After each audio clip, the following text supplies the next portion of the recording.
હર મહાદેવ. બધા કેમ છો? બધા તો કોમેન્ટમાં જણાવજો. બધા મજામાં તો છો ને? તો આજે મારા મમ્મી નથી ઘરે તો મારે બનાવવાની છે મેગી. તો ચાલો તમે મારી સાથે મેગી ખાવા આવશો ને? તો સૌપ્રથમ આપણે પહેલા મેગીને તોડી લઈશું અને એમાંથી નીકાળી લઈશું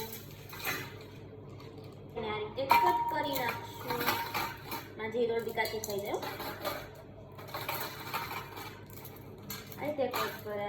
પછી આપણે થોડુંક પાણી લઈ લઈશું, તે ગેસ પર મૂકી દઈશું અને તેમાં આપણે જે આ તોડેલી મેગી છે લીધા બાદ પછી આપણે નાખી દઈશું મસાલો. પછી તેમને થોડીક વાર ઉકળવા દઈશું આપણે. ચાલો બની ગઈ છે આપણી મેગી. તો બધા આવી જાય જમવા. ચાલો ચીઝ વાળી મેગી ખાવા બધા. ચીઝ વગર તો મેગી અધૂરી છે ભાઈ મારી. તો તમારી તમે ચીઝ નાખીને ખાશો મેગી તો કોમેન્ટ કરજો. તો તમને કેવો લાગ્યો મારો બ્લોગ કોમેન્ટમાં કરજો. હર